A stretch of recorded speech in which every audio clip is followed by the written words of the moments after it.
Welcome to my new calculus channel. My name is John Gabriel.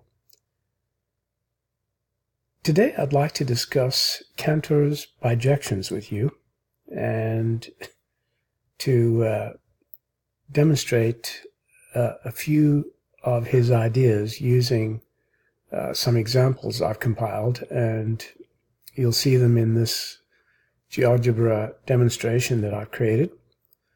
Well, first of all, what does it mean for a set to be countable? So forget about all the nonsense you've heard by all your moron lecturers and professors. They've never really understood Cantor's thoughts or even had a clue how Cantor arrived at his idea of a set being countable. So I'm going to tell you now what it means for a set to be countable. Here's the definition. A set is countable if and only if its members can be systematically named. Now, there's nothing wrong with this, but in the original definition, in Cantor's dysfunctional brain, there's an all that appears here. So if and only if all its members can be systematically named. That's the problem. So if you put in A-double-L, the word A-double-L here, this definition fails. Okay. So Cantor started out with some interesting thoughts, but he really made a terrible mess, and that's why he eventually ended up in an asylum. So let's look at some of his ideas. Right, the very first one is this. You can take any two particular functions, like I'm showing you here, and you'll see a mapping between magnitudes. Now, these points here are not all well defined, because in many instances the magnitude has no number that measures it. So for example, if I had to do this and say, look at that. So I mean, these numbers here are, if I go past the value of pi, none of these are even actual numbers. What you see is just a rational number approximation. Yes? So it doesn't matter where you are here, you'll always just see a rational number approximation. Let's go back to 3 places so that we don't take up screen space. Now, it doesn't matter what these functions are. So for example, this line here is 2x, y is equal to 2x, and this is y is equal to x, and this is y is equal to 2x. If I had to change either one of them, so let's for example change the 2x line to x squared. Let's do it this way. Function g of x, I think it is. Now, how did I define it there? Let's just see quickly because I forget. All right, so I've got here, let's see, 2x. All right, so I think it's first a function and then the parameters. So it'll be x squared and then 0 and 3.2, and then we'll say g of x is equal to that. Okay. And now it should change that, this the top line here, because that's g of x. So there you go. So now you can see that we've got a completely different mapping of magnitudes, and it doesn't really matter how you do this. Okay. So let's just undo these options again and go back to what we had. Right. And so you see that not only do you have a mapping of this magnitude to this magnitude, because you're not actually mapping points, you're mapping magnitudes. But really, most magnitudes cannot be described by numbers, and nothing can be said about equinumerosity of points on this line and this line. And no matter what function is used, as I just showed you, a mapping of magnitude is always possible, since this vertical line here is used as a transversal. Now, here I've given you the boundaries, which are 0 and 3.2, but the boundaries may not always be known, and it also depends on the type of functions being used. So let's leave that open. Now, you can see here that you can actually map this whole interval to the circle and to any other object. It doesn't have to be a circle, and it doesn't have to be this shape. It's just really a scaling of one particular magnitude to another. Okay, so you really have not a bijection of points, but a bijection of magnitudes. And of course, provided a function exists which describes given paths like the circle, etc., it's possible to find a bijection of magnitudes. And this property is unremarkable because by definition, points have no dimension, extent, or size. And given any two collinear points, you can have as many points as you like. And equinumerosity is irrelevant. The shapes of curves are only forms of the real object. So for example, what you see here is a circle.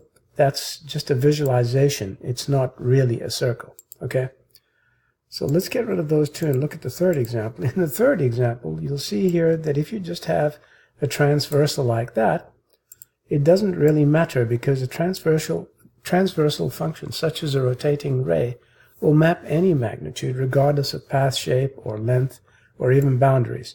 In this example here, a rotating ray, this ray, is used.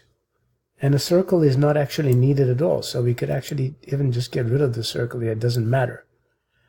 Furthermore, cardinality is a moot issue because it's clearly irrelevant as shown by this example.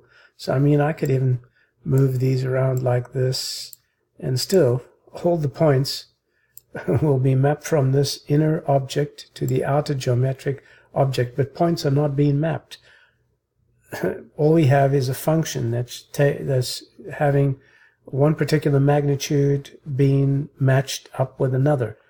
So ultimately, one location is mapped to as many as you please, but only if the location has coordinates that describe the magnitudes. If the magnitudes are not described by coordinates, then obviously you'll have a problem. So once again, these diagrams here are only visualizations. This is not an actual polygon, it's a visualization. Neither is this a circle, okay? Or a square you're looking at. So let's get rid of that. And for the final demo, in this case here, the boundaries are not well known. For example, this boundary here that we see to the right, you cannot have pi over 2, because if you do go to pi over 2, it's not defined. Yes? So now you'll see that this boundary, this interval is supposedly mapped to this interval, which is all the positive real numbers. But the limits are not known, especially the right-hand limit. So any function defined on the whole interval will have at least one extra point. That is f of pi over 2. But that point isn't even defined. So in absurd terms, infinity plus 1 points. Isn't that illogical? Which means infinity is mapped to infinity plus 1. But what is actually being added here in this particular example? Points are only reifiable if the coordinates used can be described in terms of numbers. Once again, equinumerosity is irrelevant and bijection meaningless. Okay? The shapes which you see here represents only a visualization of the geometric object. So this is just a part of the graph of tan x. And it's described by the function tan x. Now, to construct a straight edge so that you can actually have reifiable coordinates, you need first to construct line segments. And for this, you'll choose an arbitrary line segment as a unit. Then you'll place the units adjacently. The next step is you'll assign markers, as in calibration. So imagine that where the line segments meet, there is an invisible marker. And so for each marker, you'll provide a measure, and that measure is a number, a rational number, not a symbol such as pi or square root 2, because neither of these are numbers. They're actually incommensurable magnitudes. Yes? So throughout all these demos, you've seen Cantor's ideas about mapping points, but points cannot be mapped, especially if their coordinates are not known.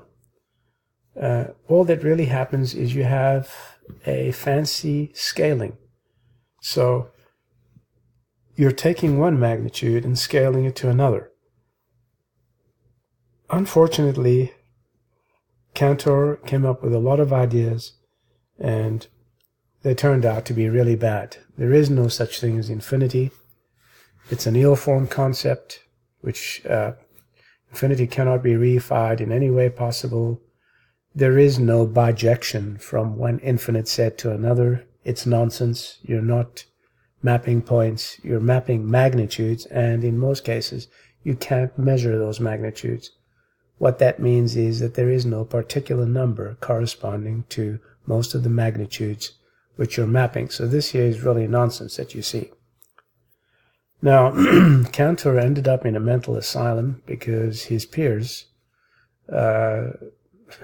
basically didn't agree with what he was saying. In other words, his ideas were really not mathematics, but more religious beliefs. And today's courses on real analysis and set theory are based on his idiotic beliefs. His well-known diagonal argument, it's not really an argument, it's a misargument. It can't be proved in any way, shape, or form. And in fact, it's easily disproved because there isn't any such thing as a real number. There is no valid construction of real numbers. I have plenty of videos which prove all these facts, and I'd encourage you to watch them. So I hope you've learned something from this video on bijections and on Cantor's very, very toxic ideas. It's my hope that we'll decantorize mathematics, possibly not in my lifetime, but shortly thereafter. This is a New Calculus channel, and I'm John Gabriel. Till next time, goodbye.